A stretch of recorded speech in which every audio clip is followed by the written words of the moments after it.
let's put it this way: they fear the Russian army. Ukraine knows what's happening on the battlefield right now. They're desperate, and this desperation has led the Biden administration to carry out an act of desperation, which is to literally trigger a nuclear war with Russia by greenlighting the use of ATACMS missiles against Russian soil. This is why Russia fired the Oreshnik. But before that, you had Dmitry Peskov say, look, we have a new nuclear doctrine that we just published, and you've already crossed the red line. If we wanted to nuke you, we could do it right now legally because you've done what our doctrine says you're not allowed to do. So please stop doing it. Oreshnik was fired in order to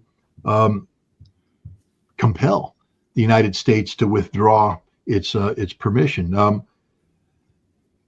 When you look at Vladimir Putin talk about Oreshnik, he can barely hide his Cheshire cat smile. He's so pleased with what this is, and the military is so cocky and all this. But then you take a look at the posturing of Ukraine in the West, and whether this is deliberate or it's reflective of maybe the weapon wasn't as impressive as the Russians claim it would be, but they haven't stopped. They've continued the ATACMS strikes, which has led Russia to say, well, we may have to hit you again with Oreshnik, this time with maybe 2 to 3 missiles. We have them. We're ready to fire them. This is an escalation, a dangerous escalation. And you have to wonder, is the West deceiving itself? Meaning maybe Oreshnik is very effective, but the Biden administration is gambled on, tying this conflict up into so many knots that Trump can't untie it when he comes into office. And key to this is continued, use of ATACMS missiles. It's a very dangerous situation, though, one that I think that the Biden administration is grossly miscalculating on, because whatever Oreshnik did or didn't do, the fact is the Russians fired an intermediate range missile in combat for the first time in history, and Russia is prepared to continue firing these. And this is a very dangerous escalation, especially if they start selecting targets outside of the borders of Ukraine. Scott Ritter's analysis highlights the precariousness of the current conflict between Ukraine, the United States, and Russia. The recent introduction of ATACMS missiles into the battlefield, greenlit by the Biden administration, marks a dangerous escalation that could spiral into nuclear confrontation. Ritter's perspective underscores the desperation driving this decision, both in Ukraine and within U.S. leadership. It reveals a calculated gamble by the West to tie Russia into a prolonged and convoluted conflict, potentially forcing an irreversible situation by the time Donald Trump assumes office. Ukraine, fully aware of the dire situation on the battlefield, has found itself in a desperate position.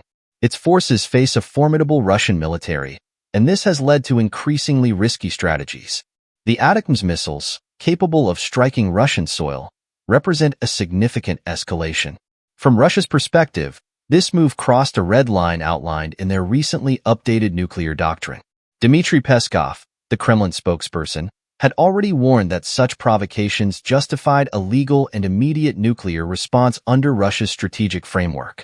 In response, Russia launched the Oreshnik missile, marking the first combat use of an intermediate-range missile. Vladimir Putin, visibly pleased with the deployment, sees this as a demonstration of Russia's advanced military capabilities. The Russian military's confidence is palpable, with officials openly warning that further escalations could prompt additional missile strikes, potentially involving multiple Oreshnik missiles. This assertive posture reflects Russia's readiness to respond decisively to any continued provocations. However, Ritter points out an intriguing dynamic in how the West and Ukraine have reacted. Despite the ominous warnings from Moscow, Ukraine has not ceased its use of ATACMS missiles. Whether this persistence is born of a deliberate strategy to undermine Russian confidence in the Oreshnik's effectiveness or reflects genuine doubts about the missile's impact, the result is a dangerous game of brinkmanship. The Biden administration's motivations here appear calculated but risky. By introducing advanced weaponry like ATACMS, they might be attempting to entangle the conflict further, creating complexities that a potential Trump administration would struggle to unwind. The political calculus seems to aim at locking Russia into a quagmire while maintaining pressure on the Kremlin. However, Ritter warns that this is a gross miscalculation. The reality of Russia's response, their willingness to deploy intermediate-range missiles and escalate beyond Ukraine's borders, should serve as a wake-up call. This isn't just a theoretical scenario. Russia has already demonstrated its capability and intent. If Western policymakers believe they can contain or manage this escalation, they may be dangerously overestimating their control over the situation. Ritter notes the broader implications of this development. The use of Oreshnik marks a historical moment. It's the first time such a missile has been fired in combat. This sets a precedent that could alter the nature of modern warfare. Russia's readiness to continue deploying these weapons signals a shift in its strategic calculus. If NATO or the US continues to provoke Moscow, targets outside Ukraine could soon come into play.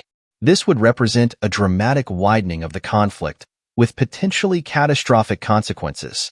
Ritter's critique also touches on the Biden administration's apparent misreading of Russian resolve. The assumption that Moscow will back down or accept these provocations is fundamentally flawed. Russia has demonstrated time and again that it views this conflict as existential. For them, this isn't just about Ukraine. It's about countering what they perceive as a broader Western campaign to undermine and encircle them. The decision to deploy Oreshnik also has symbolic significance. It serves as a message to the West. Russia is not only capable of defending itself, but also willing to escalate if necessary. This is not mere saber-rattling. It's a demonstration of resolve and capability. For Ukraine, this escalation poses a severe risk. By continuing to rely on Western-supplied weapons and provocations, it risks becoming the battleground for a much larger conflict. Ultimately, Ritter paints a picture of a dangerously volatile situation. The Biden administration's strategy, while perhaps aiming to project strength, risks pushing the conflict into uncharted and highly dangerous territory. The West's confidence in its ability to manage this escalation may be misplaced, particularly given Russia's demonstrated willingness to escalate. For all parties involved, the stakes couldn't be higher. The introduction of ATACMS and the subsequent Russian response highlight the razor's edge on which this conflict now balances. It's a situation where miscalculation, miscommunication, or even deliberate escalation could lead to consequences far beyond Ukraine's borders. As Ritter suggests, this isn't just a conflict to be managed. It's a crisis demanding immediate de-escalation. Whether the West, particularly the Biden administration, recognizes this and adjusts its approach remains to be seen. For now, the world watches as the situation inches closer to a point of no return. According to Scott Ritter, let's put it this way, they fear the Russian army. Ukraine knows what's happening on the battlefield right now. They're desperate. This desperation has pushed the Biden administration to take a drastic step, effectively risking nuclear war with Russia by greenlighting the use of ATACMS missiles against Russian soil.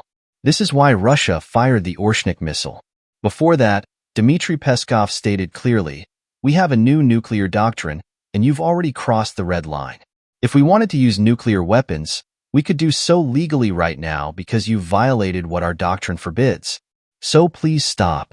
The Oreshnik missile was fired to compel the United States to withdraw its authorization. When Vladimir Putin talks about the Oreshnik missile, he can barely hide his Cheshire cat-like grin. He's clearly pleased with its effectiveness, and the Russian military is exuding confidence. However, Ukraine and the West haven't backed down. Whether their response is deliberate or stems from doubts about the weapon's capabilities is unclear. But they've continued launching ATACMS strikes, which has prompted Russia to warn that it may need to strike again, possibly with 2 or 3 Oreshnik missiles next time. They've made it clear they're ready to escalate. This marks a dangerous escalation. You have to wonder whether the West is deceiving itself.